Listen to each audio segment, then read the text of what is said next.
जय भारत। मैं सुभाष कुमार मिश्रा आप सभी का स्वागत करता हूं कृष्णा एजुकेशन में।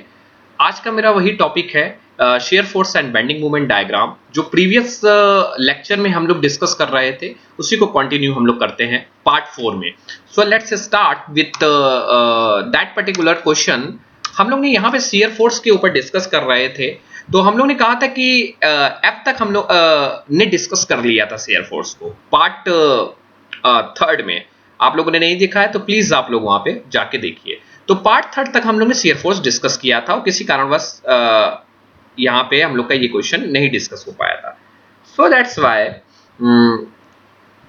शेयर फोर्स जब मैं एफ पे बात करता हूं तो मैंने डी तक तो निकाल लिया था, डी पे मैंने 5.25 तक तो निकाल लिया था। और ये डी 5.25 निगेटिव क्यों आ रहा था इस पे चर्चा में। अब मैंने डी से ई तक की बात करता हूं तो डी से ई तक मेरे पास कोई लोड नहीं है बेटा।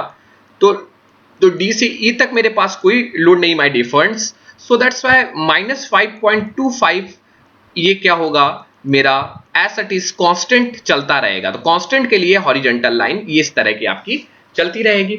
इसके बाद ई पॉइंट पे जरा ध्यान दीजिएगा। ई पॉइंट पे फिर मुझे एक लोड मिल रहा है जो नीचे की तरफ आ रहा है 8 न्यूटन का। चलिए ठीक है, इसको कैसे निकालेंगे। इसको निकालने के लिए आपने शियर फोर्स आपने क्या किया, शियर फोर्स एट आपने ई की बात की। ई की बात की तो मैं यहां से चल रहा हूं, आप देखिएगा शियर फोर्स ई की बात की तो आपका कितना आ रहा था नीचे, -5.25 आपका नीचे आ रहा था बेटा। इसके बाद आपका और कितना ई पे आने लगा, -8 और नीचे आने लगा। तो ये टोटल कितना हो गया, 8 5 13, 13.25 का माइनस का। और 13.25 माइनस का आ गया तो आपने देखिए 5.25 तो माइनस का कम है और नीचे करना है आपको। फिर आपने सीधे स्ट्रेट लाइन यहीं से बढ़ा दी। अब ई पे कितना हो गया 13 क्या ई से बी तक कोई हमारा लोड है, नहीं लोड है। सो ई से बी आपने फिर कांस्टेंट कर दिया, क्योंकि कांस्टेंट है तो आपको अब मैं लिख के नहीं बता रहा हूं तो इस कांस्टेंट कर दिया। और फिर बी, अब देखिए बी पे तो रिएक्शन जा रही है ना। बी पे कितनी रिएक्शन आपकी जा रही थी, आपको मालूम था कि बी पे रिएक्शन हमारी कितनी जा रही थी, 13.25 की रिएक्शन जा रही थी। सो 13.25 तो आप देखिए शियर फोर्स एट बी पे कैलकुलेट करिए चल के बेटा। तो बी पे शियर फोर्स कैलकुलेट करने के लिए क्या है कि यहां पे कितना आपका आ रहा है, अभी तक आपका -13.5 आ रहा था, लेकिन बी पे तो आरबी भी ऊपर की तरफ जा रहा है। कौन सा आरबी ऊपर की तरफ जा रहा है तो प्लस का होगा। प्लस का कितना हो जाएगा 13.25। तो ये 13 पॉइंट कट गया तो जीरो। तो एट दैट पॉइंट आपने क्या किया, जीरो। तो यहां पे भी जीरो और यहां पे भी zero. So this is the जब सिंपली सपोर्टेड बीम होती है और हमारा दोनों एंड पे शियर फोर्स क्या होगा, हमारा जीरो होगा। So that's why this is the shear force diagram. हमने शियर फोर्स डायग्राम बना लिया। अब मैं चर्चा करता हूं कि बेंडिंग मोमेंट डायग्राम कैसे बनेगा। तो बेंडिंग मोमेंट डायग्राम के लिए मैं इन सब चीजों को हटा देता हूं। बेंडिंग मोमेंट डायग्राम की बात करता हूं। सो बेंडिंग मोमेंट की बात करते हैं तो अब मुझे बेंडिंग मोमेंट निकालना है। सो मैं अगले स्टेप की तरफ बढ़ता हूं और आपका ये this is the next question. यही हमारा था जहां पे मैंने रिएक्शन निकाला। देखिए आपको आर ए आर बी निकालना मैंने बताया। यही क्वेश्चन जस्ट मैंने आपको शियर फोर्स देखिए कैसे कैलकुलेट कराया। S F x is equal to W, S F A is equal to 9.75। कैसे आया 9.5, क्योंकि आपका आर ए यहां से लग रहा था और ये आपका 9.75 नीचे से आर ए की रिएक्शन है। So this is the R A. आप कंफ्यूज मत हो जाइए, this is the R A. ये क्या है आपकी आर ए, ये क्या है आपका आर ए। फिर ए से सी के बीच कोई लोड नहीं है तो 9.75 ऊपर जा रहा था। ये देखिए 9.75 ऊपर जा रहा था और फिर 5 नीचे आ रहा था। जो ऊपर जा रहा प्लस और जो नीचे आ रहा निगेटिव। सो दैट्स वाई -5 नीचे आया तो 4.75 जो मैंने आपको प्रीवियस स्लाइड में बताया। फिर इसके बाद सी से डी तक कोई लोड नहीं है, डी तक तो फिर कॉमन चला। तो दैट्स वाई हमने एक इंटर किया। सो this is the diagram of my shear force and bending moment shear force diagram. अब जब मैं बार बार कह रहा हूं कि हमें अब निकालना है कि बेंडिंग मोमेंट। सो बेंडिंग मोमेंट के लिए मैं यहां बेंडिंग मोमेंट आपको कैलकुलेट करके दिखाता हूं। तो bending moment is denoted by BM. Bending moment किससे डिनोट होगा, बीएम से डिनोट होगा। और जब बेंडिंग मोमेंट बीएम से डिनोट हो गया सो आप इसको जैसे शियर फोर्स को एफ लिखे तो इसको एम लिख दे सकते हैं, मतलब मूवमेंट। अब देखिए हम जरा ए पे मूवमेंट लेते हैं तो इससे पहले मैं एक कहानी बताता हूं कि आपको मैंने एक टेबल बताया था कि किस लोड पे किस तरह का डायग्राम, जैसे आपको मालूम है कि जब पॉइंट लोड होता है तो शेयर फॉर हॉरिजॉन्टल लाइन बनता है। तो देखिए हॉरिजॉन्टल ही लाइन सारी बनी है, एक वर्टिकल हॉरिजॉन्टल वर्टिकल हॉरिजॉन्टल, मतलब आपकी एक लाइन बिल्कुल सीधी लाइन जाएगी, स्ट्रेट लाइन जाएगी, वहां कोई अंतर नहीं होगा, मतलब पैराबोला नहीं जाएगा, आपका कोई इंक्लाइंड लाइन नहीं जाएगी। अब जब मैं ये कहता हूं कि आपका बेंडिंग मोमेंट की बात करेंगे तो आपको थोड़ा सा मैं यहां पे आंसर देता हूं। तो वहां बेंडिंग मोमेंट जब पॉइंट लोड होता है तो हमारा बस इंक्लाइंड लाइन जाता है, मतलब इस तरह का या इस तरह का कुछ हमारा जाएगा।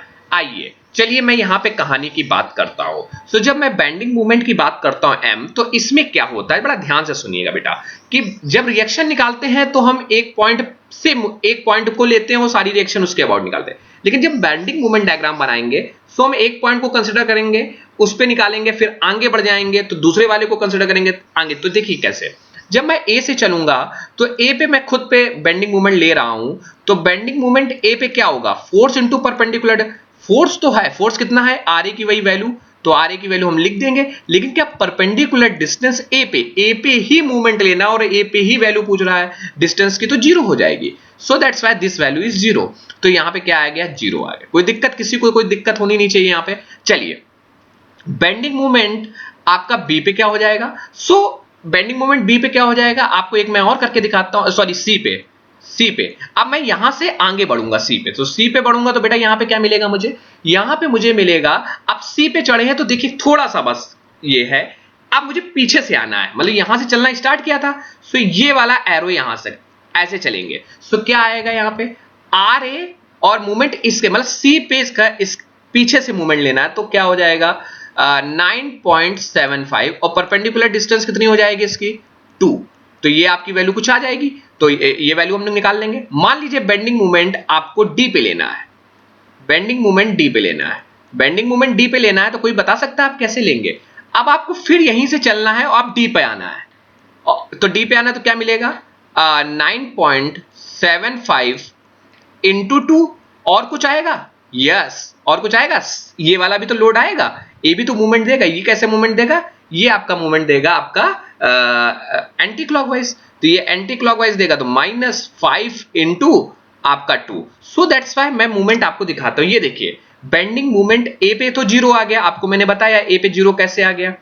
अब देखिए सी पे बेंडिंग मोमेंट निकालना है, तो मैंने आपको क्या बताया, एक पॉइंट हम आगे बढ़ते रहते हैं, ठीक है, इतनी बस मेरी बात आप लोग ध्यान रखेंगे तो आपको कभी दिक्कत नहीं होगी। देखिए यहां पे ए पे खड़े थे तो जीरो क्यों आया, आपको रीजन बताया कि इस पे ही खड़े हो, इसी पे इसकी डिस्टेंस पूछ रहा है तो जीरो है। जब सी पे पड़ा तो हम पीछे से आ रहे हैं ना, तो हम पीछे से जितने आते रहेंगे उतने पॉइंट के सारे लोड को कंसीडर करते रहेंगे। सो मैं आर ए इंटू, तो आर ए कैसे घूमेगा, ये आपका क्लॉकवाइज घूमेगा, तो 9.75 into 2 is equal to 19.75 clockwise, positive हो गया। सो पॉजिटिव इज पॉजिटिव, और कौन सा, लीनियर, क्योंकि लेंथ के साथ वेरी कर रहा है, इसकी हॉरिजॉन्टल लाइन नहीं जाएगी, इसकी ऐसी लाइन या तो इस तरह की जाएगी या इस तरह की जाएगी, अभी मैं आपको बताऊंगा।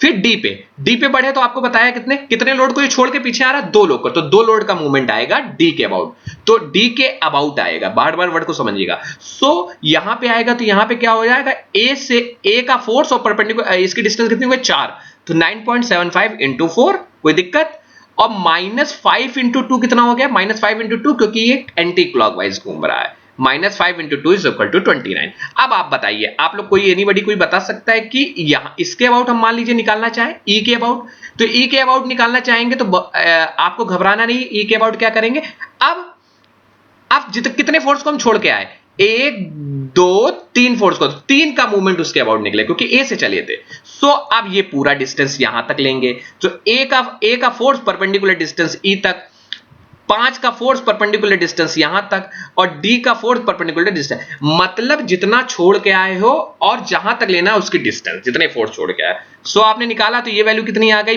जब आपने ई पे निकाला जाके तो वैल्यू आई 13.75। आप जब बी पे निकालेंगे तो ये मूवमेंट क्या आएगी, जीरो आएगी, ये मूवमेंट क्या आएगी, जीरो आ गई। आप लोग कैलकुलेट करिएगा ये मूवमेंट क्या आएगा, यहां पे जीरो आएगा अल्टीमेट। और कैसे लेंगे, ए की परपेंडिकुलर, अब ए का वैल्यू कितना हो जाएगा 9.75, total distance 8, 9.7 total distance 8, -5 into total distance कितना हो जाएगा 7, -10 इंटू टोटल डिस्टेंस कितना हो जाएगा 4, -8 है। माइनस क्यों मैं बार बार बोल रहा हूं, क्योंकि ये एंटी क्लॉक, ये तीनों क्या देंगे, एंटी क्लॉक है, क्योंकि नीचे को एरो है और ले इसके अपोजिट ले रहा है, और ले यहां रहे हो इसलिए एंटी क्लॉकवाइज आएगा। अब जरा डायग्राम देख लेते हैं। सो देखिए, ए पे हमारा